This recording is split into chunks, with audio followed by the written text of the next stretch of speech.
राजस्थान के भीलवाड़ा के एक एसडीएम साहब छोटू लाल शर्मा इन दिनों काफी छाए हुए हैं सोशल मीडिया पर और उनका थप्पड़ बहुत छाया हुआ है। और पिक्चर में ट्विस्ट ये है कि साहब की जो दूसरी पत्नी है वो आकर कह रही है कि भाई जो पेट्रोल पंप वाले थे वो बुरी नजर से देख रहे थे, मुझे छेड़खानी किया और हमारी गाड़ी की बजाय जो है वो दूसरी गाड़ी में जो है फ्यूल कर रहे थे, लेकिन मेरे गाड़ी में नहीं किया और गंदी निगाह से देख रहे थे। लेकिन साहब ऐसा है कि वहां सीसीटीवी कैमरा लगा हुआ था और सीसीटीवी कैमरा में ये साबित होता है कि एसडीएम साहब ने पहले धक्का दिया, फिर तमाचा मारा, फिर बातचीत की, फिर मारने पे आमादा हुए। और एसडीएम साहब की पहली पत्नी कह रही है कि भाई साहब ये तो है ही ऐसे, चरित्र के भी ऐसे ही हैं। मतलब उनकी जो पत्नी कह रही है कि मैंने इनको खिलाया पिलाया, ये कॉलेज में जाते थे वहां भी नैन मटक्का करते थे, और ये उनकी दूसरी पत्नी है। तो कुल मिलाकर क्या कहेंगे? मैं दीपिका व्यास, पत्नी छोटूलाल शर्मा, आरएएस अधिकारी। हम दिवाली के त्योहार पर हम हमारे घर से निकले थे गांव जाने के लिए कि कुछ 4 महीने पहले मेरे जेठ जी का देहांत हो गया था, तो उनके बच्चे और हम सब ये त्योहार मनाने के लिए घर से निकले थे। तो गाड़ी में फ्यूल खत्म हो गया था, तो हम पेट्रोल पंप पे पहुंचे। वहां पर पेट्रोल पंप पहुंचे तो वहां पहुंचने से पहले वहां पर पहुंचने के बाद हमने देखा कि वो जो कर्मचारी थे वो क्या अश्लील हरकतें कर रहे थे पहले गाड़ी में उतरने से पहले। तो ये बात मैंने अपने पति को बताई। तो उसके बाद मेरे पति ने कहा कि कोई बात नहीं, फ्यूल खत्म हो रहा है तो अपन पहले भरवा चलते हैं ना। तो हम सब उतरे। मेरे पास 2 महीने का बच्चा था, मैं उसको लेके उतरी और हम मेरे सारे छोटे छोटे बच्चे भी उतरे। ये उतर के हमको साइड में खड़ा कर दिया। जब नियमानुसार हमारी पहले गाड़ी भरनी थी तो वो हम जानबूझकर वो हमको साइड में खड़ा करके और पीछे वालों की गाड़ी ना उन लोगों को उसने उतारा और उन लोगों को उनकी फ्यूल भरने लग गया।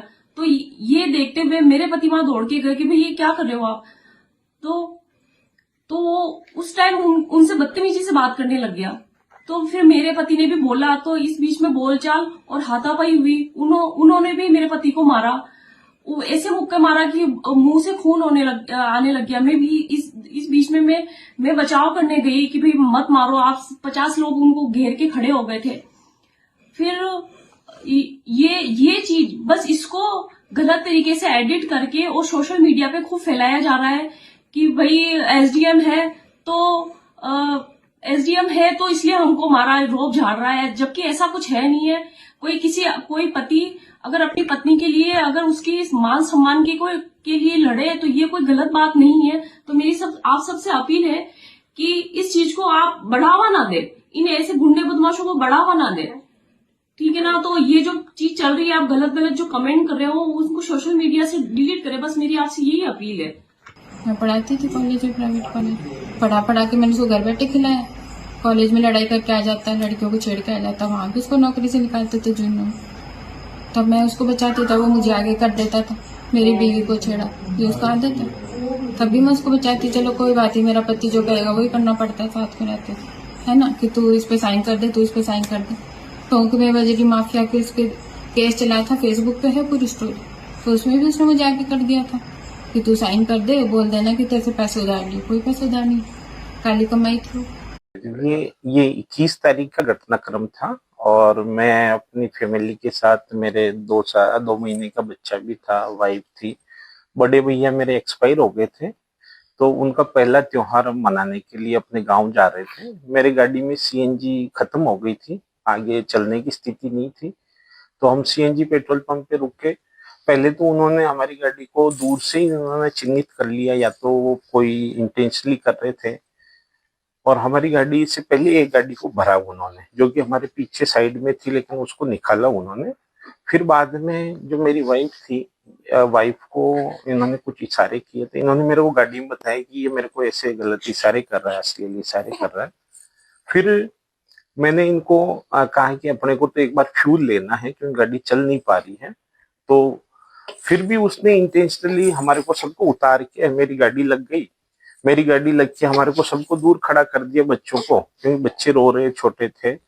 और उसके बाद उसने मेरी गाड़ी में नहीं भर के पीछे वाली गाड़ी में भरने लग गया और इसको अश्लील, इसकी अलग वीडियो बनाना, इसकी फोटो खींचने का काम चालू किया। जब फिर मेरे को गुस्सा आया, मैंने कहा आप नियम क्यों तोड़ रहे हो? मैं अधिकारी रहा हूँ, यहाँ एसडीएम लेवल का अधिकारी रहा हूँ, तो आप नियम क्यों तोड़ रहे हो? आपको क्या पता है नियम? पहले आता है उसको पहले भरना होता है।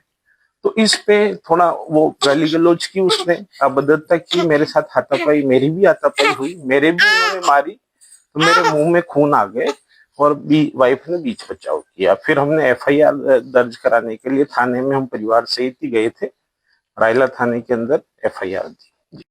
जब आप किसी बच्चे को कुछ सिखाते हैं, कुछ बोलने के लिए बोलते हैं ना, तो उसको बहुत प्रैक्टिस करनी पड़ती है। ठीक वैसे ही एसडीएम साहब की जो दूसरी पत्नी है, इस प्रकार से उनको रटाया गया कि झूठ बोलने में, जिसको कहते हैं ना कि बड़ी मेहनत करनी पड़ी दादा, लेकिन क्या करें, सीसीटीवी कैमरा सब कुछ दिखा देता है।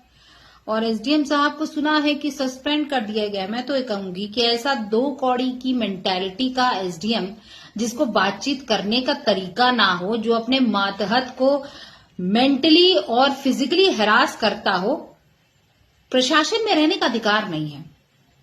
क्योंकि उनकी पहली धर्मपत्नी जो ये कह रही है कि उसकी तो आदत है, वो अपने मातहत लोगों को फिजिकली टॉर्चर करता था।